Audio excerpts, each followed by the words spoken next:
Hello my friends, ലെസ് beauty ടിപ്സിലേക്ക് സ്വാഗതം.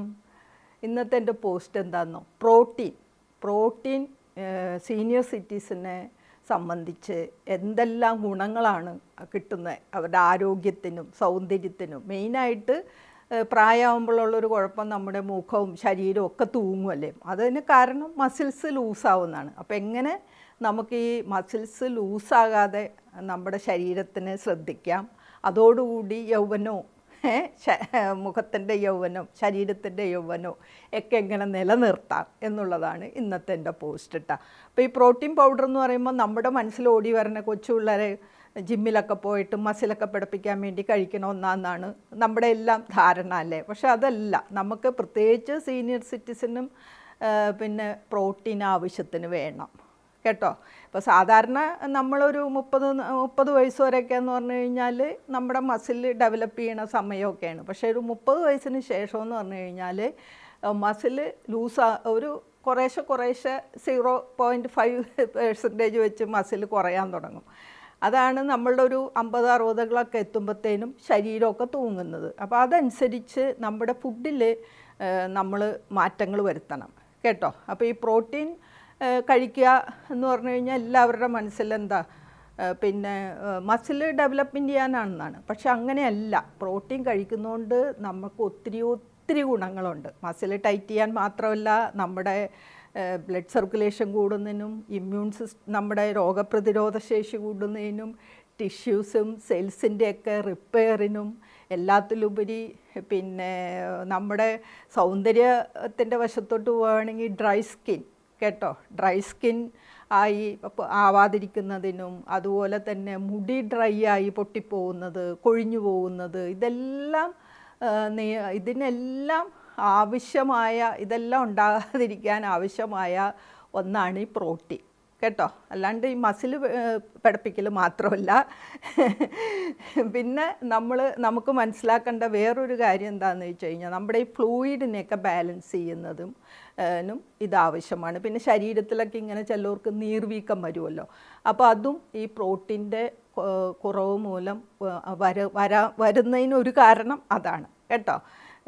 പല കാരണങ്ങൾ കൊണ്ടുവരും, പക്ഷേ ഒരു കാരണം ഇതാണ്. അങ്ങനെ നമ്മൾ നോക്കിക്കഴിയുമ്പോൾ പ്രോട്ടീൻ നമ്മുടെ ശരീരത്തിന് അത്യാവശ്യമായ ഒരു ഘടകമാണ്. അത് ഇപ്പോൾ സാധാരണ നമ്മുടെ ഫുഡിൽ ഇപ്പോൾ ഒരു നോൺ വെജ് കഴിക്കുന്നവരെ സംബന്ധിച്ച് അത്യാവശ്യം പ്രോട്ടീനൊക്കെ കിട്ടുന്നുണ്ടല്ലോ. അപ്പോൾ ഇത്ര അളവിൽ കിട്ടുന്നു അതൊന്നും നമുക്ക് അറിഞ്ഞൂടാ. പക്ഷേ നമ്മൾ മീറ്റ് കഴിക്കുന്നു, ഫാറ്റി ഫിഷ് കഴിക്കുന്നു, മുട്ട കഴിക്കുന്നു, അങ്ങനെയൊക്കെ കഴിക്കുമ്പോൾ നമുക്ക് അത്യാവശ്യത്തിന് കിട്ടും. പക്ഷേ അതിനൊരു കണക്കുണ്ട് കേട്ടോ. ഇപ്പോൾ സാധാരണ ഒരു നോർമൽ പേഴ്സണെ സംബന്ധിച്ച് 0.8 ഗ്രാമാണ് 1 കിലോഗ്രാം വെയ്റ്റിന് വേണ്ടത് കേട്ടോ. അതേസമയം സീനിയർ സിറ്റിസനെ സംബന്ധിച്ച് നമുക്ക് 1 ഗ്രാം ഒരു ദിവസം 1 കിലോഗ്രാമിന് വേണം. അതായത് ഇപ്പോൾ നമുക്ക് 65 കിലോ ആണ് നമ്മുടെ വെയിറ്റ് എന്ന് വിചാരിക്കുക. അപ്പോൾ നമുക്ക് 65 ഗ്രാം കേട്ടോ ആണ് നമുക്ക് ഒരു ദിവസം പ്രോട്ടീൻ എടുക്കേണ്ടത്. അപ്പോൾ നമ്മളൊന്ന് ആലോചിച്ച് നോക്ക്, നമ്മളത് എടുക്കുന്നുണ്ടോ എന്ന് നമുക്കൊന്ന് ആലോചിച്ച് നോക്കുക. അതായത് നമ്മളൊരു മുട്ട ഒരു ദിവസം കഴിക്കുകയാണെങ്കിൽ ഒരു 6 ഗ്രാം അല്ലെങ്കിൽ 7 ഗ്രാം, അതിൽ കൂടുതൽ നമുക്ക് പ്രോട്ടീൻ കിട്ടുന്നില്ല. അപ്പോൾ നമ്മളൊരു മുട്ട കഴിച്ചു, എനിക്ക് ആവശ്യത്തിനുള്ള പ്രോട്ടീനൊക്കെ ആയി എന്ന് ധരിക്കരുത്. ആ കൂട്ടത്തിൽ നമ്മൾ പയറുവർഗ്ഗങ്ങൾ കഴിക്കണം, അതുപോലെ ചിക്കൻ കഴിക്കണം, പാലുൽപ്പന്നങ്ങൾ, അതായത് തൈര്, മോര്, ചീസ്, നെയ്യ്, ഇതെല്ലാം നമ്മൾ കഴിക്കണം. അതോടുകൂടി കപ്പലണ്ടി വൈകുന്നേരം ആകുമ്പോൾ ഒരു പിടി, നമ്മൾ ഈ കണ്ണി കണ്ട മിക്സറും അതും ഇതൊക്കെ തിന്നാണ്ട് ഒരു പിടി കപ്പലണ്ടി നമുക്ക് വൈകിട്ട് കഴിച്ചാൽ സ്നാക്സ് ആയിട്ട് നമുക്ക് അങ്ങനെയുള്ള നട്ട്സ്, പ്രത്യേകിച്ച് ഇപ്പം നമുക്ക് വില കുറഞ്ഞ് കിട്ടുന്നത് ഇതാണല്ലോ, നമ്മുടെ കപ്പലണ്ടിയാണല്ലോ.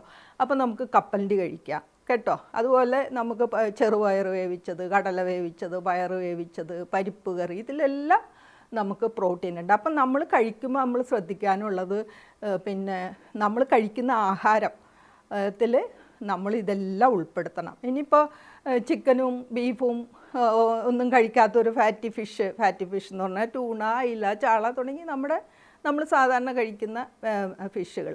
അപ്പോൾ ഇതൊന്നും കഴിക്കാത്തൊരു വിഭാഗം ഉണ്ടല്ലോ. അപ്പോൾ നിങ്ങളെ സംബന്ധിച്ച് നിങ്ങൾ ചീസ് കഴിക്കണം, അതുപോലെ സോയ് പ്രൊഡക്റ്റ് കഴിക്കണം, പരിപ്പ് വർഗ്ഗങ്ങൾ, പയറ് വർഗ്ഗങ്ങൾ, നട്ട്സ്, അതുപോലെ ഓട്സ്, പിന്നെ കീൻവ. ഈ കീൻവയെക്കുറിച്ചൊക്കെ ഞാനൊരു വീഡിയോ ഇട്ടിട്ടുണ്ട്, അത് നിങ്ങളൊന്ന് കാണണം. കീൻവയെക്കുറിച്ചല്ല, ഈ ഒരുവിധപ്പെട്ട എല്ലാ കാര്യങ്ങളെക്കുറിച്ചും ഞാൻ വീഡിയോ ഇട്ടിട്ടുണ്ട്. അപ്പോൾ നിങ്ങൾക്ക് എന്തെങ്കിലും സംശയം ഉണ്ടെങ്കിൽ നിങ്ങൾ എൻ്റെ പഴയ വീഡിയോസ് എടുത്ത് നോക്കണേ. അതിനകത്ത് മിക്കവാറും ഒരു 5 വർഷം ഒക്കെ മുന്നുള്ള വീഡിയോകൾ വളരെ നിങ്ങൾക്ക് ഇൻഫോർമേറ്റീവായിട്ടുള്ള കാര്യങ്ങളൊക്കെ പറഞ്ഞിട്ടുണ്ട്. അത് നിങ്ങളൊന്ന് വെറുതെ ഇരിക്കുമ്പോൾ ആ പഴയ വീഡിയോസൊക്കെ ഒന്ന് കണ്ടു കഴിഞ്ഞാൽ നിങ്ങൾക്ക് വളരെ ഉപകാരപ്രദമാകും കേട്ടോ. അപ്പോൾ അങ്ങനെ ഫുഡ് പിന്നെ അത് നമ്മൾ ഫുഡ് കഴിക്കുക. അപ്പോൾ നമുക്ക് ആവശ്യമുള്ള പ്രോട്ടീൻ കിട്ടും. അപ്പോൾ പ്രോട്ടീൻ ആവശ്യത്തിന് കിട്ടിയിലുള്ള ബുദ്ധിമുട്ടുകളൊക്കെ ഞാൻ നേരത്തെ പറഞ്ഞല്ലോ. ഈ ഫുഡ് എങ്ങനെ എത്ര പ്രോട്ടീൻ ഒരു ദിവസം കഴിക്കണം എന്നും ഞാൻ പറഞ്ഞു. ഇനി അടുത്തതായിട്ട് നമ്മൾ ചിന്തിക്കാനുള്ളത് എന്താണെന്ന്, ഈ പ്രോട്ടീൻ കഴിക്കുമ്പോൾ ചിലർ പറയും എനിക്ക് മുട്ട കഴിച്ചാൽ അങ്ങനെ ദഹനം ശരിയാവില്ല. അങ്ങനെ ദഹന സംബന്ധമായ പ്രോബ്ലം ഉള്ളവർ ശ്രദ്ധിക്കേണ്ട 2-3 കാര്യങ്ങളാണ് കേട്ടോ. ഒന്നാമത്തെ കാര്യം, നന്നായിട്ട് ചവച്ചരച്ച് ഫുഡ് കഴിക്കുക. സാവധാനം ചവച്ചരച്ച് കഴിക്കുമ്പോഴുള്ള ഗുണം എന്താണെന്നോ, നമ്മുടെ ഉമിനീരും എൻസൈമും ഒക്കെ ധാരാളമായിട്ട് പ്രൊഡ്യൂസ് ചെയ്യും. ഇത് നമ്മുടെ ആമാശയത്തിലെത്തുകയും ആ ദഹന പ്രക്രിയയൊക്കെ ഭംഗിയായിട്ട് നടക്കുകയും ചെയ്യും. പിന്നെ നമുക്ക് ചെയ്യാനുള്ളത് ഭക്ഷണത്തിന് മുന്നേ വെള്ളം കുടിക്കുക. ഭക്ഷണത്തിന് മുന്നേ വെള്ളം കുടിച്ചാലുള്ള ഗുണം, ഈ നമ്മുടെ എൻസൈംസും ശരീരത്തിലുള്ള ദ്രാവകങ്ങളൊക്കെ ഒന്ന് സന്തുലനാവസ്ഥ വരുന്നതിന് നമ്മൾ ഒരു അരമണിക്കൂർ മുന്നേ വെള്ളം കുടിക്കുന്നത് വളരെ നല്ലതാണ്. പിന്നെ നമ്മൾ ചെയ്യാനുള്ളത് എൻസൈം അടങ്ങിയ ഭക്ഷണങ്ങൾ. പണ്ട് കാലങ്ങളിൽ എന്ന് പറയുമ്പോൾ എല്ലാവർക്കും അറിയാമല്ലോ, ഭക്ഷണം കഴിഞ്ഞ് പൈനാപ്പിൾ കഴിക്കും, അല്ലെ പഴം കഴിക്കും, അങ്ങനെ എന്തെങ്കിലുമൊക്കെ നമുക്കൊരു ശീലം ഉണ്ടായിരുന്നേ. അതൊക്കെ നമ്മൾ വിട്ടു. അപ്പോൾ ഇങ്ങനെയുള്ള ഭക്ഷണങ്ങൾ നമ്മൾ കഴിക്കുക. പിന്നെ മോര്, പ്രീബയോട്ടിൻ, പ്രോബയോട്ടിൻ, ഇതിനെക്കുറിച്ചെല്ലാം ഞാൻ വീഡിയോ ഇട്ടിട്ടുണ്ട്. നിങ്ങളെൻ്റെ പഴയ വീഡിയോസ് തീർച്ചയായിട്ടും കാണണം. അപ്പോൾ ഇങ്ങനെ പ്രോബയോട്ടിൻ, പ്രീബയോട്ടിനായിട്ടുള്ള ഫുഡുകൾ, അതായത് മോര്, തൈര്, അച്ചാറ്, അങ്ങനെയുള്ള ഉപ്പിലിട്ടത്, അങ്ങനെയുള്ളതൊക്കെ നമുക്ക് എൻസൈം കൂട്ടാനുള്ള ഭക്ഷണങ്ങൾ നമ്മൾ കഴിക്കണം കേട്ടോ. അപ്പോൾ തന്നെ നമ്മുടെ ഈ ദഹന സംബന്ധമായ പ്രശ്നങ്ങൾക്ക് പരിഹാരമാണ്. പിന്നെ കുടലിൻ്റെ ആരോഗ്യത്തിനാണ് ഞാനീ പറഞ്ഞ പ്രോബയോട്ടിനും പ്രീബയോട്ടിനും ഒക്കെ അടങ്ങിയത്. അപ്പോൾ നമ്മുടെ ദഹനം ശരിയാവുമല്ലോ. പിന്നെ നമുക്ക് ചെയ്യാനുള്ളത് എന്താണെന്നോ, നമ്മൾ പിന്നെ മെയിനായിട്ട് സ്ട്രെസ് ഒഴിവാക്കുക അല്ലേ. അത് പിന്നെ ഞാൻ എല്ലാ വീഡിയോയിലും 7 വർഷമായിട്ടാണ് ഞാൻ വീഡിയോ ഇടാൻ തുടങ്ങിയിട്ട്. അപ്പോൾ എല്ലാ വീഡിയോയിലും പറഞ്ഞ സ്ട്രെസ് ഒഴിവാക്കുക. അപ്പോൾ ഇത്രയും കാര്യങ്ങൾ നമ്മൾ ശ്രദ്ധിച്ചു കഴിഞ്ഞാലുള്ള ഗുണം എന്താണെന്നോ, നമ്മുടെ പിന്നെ ശരീരം, മുഖമൊക്കെ ഒരു പ്രായം കഴിയുമ്പോൾ, അതായത് 60-ന് ശേഷം തൂങ്ങാതിരിക്കും. അപ്പോൾ ഈ തൂങ്ങണേൻ്റെ വേറൊരു കാര്യം എന്താണെന്നോ, നമുക്ക് ശരീരത്തിന് ആവശ്യമായ പ്രോട്ടീൻ ചെന്നില്ലെങ്കിൽ ഇത് വലിച്ചെടുക്കുന്നത് നമ്മുടെ എല്ലുകളിൽ നിന്നും അതുപോലെ മസിൽസിൽ നിന്നൊക്കെയാണ് ഈ പ്രോട്ടീൻ ആവശ്യത്തിനുള്ളത് ശരീരം വലിച്ചെടുക്കണം.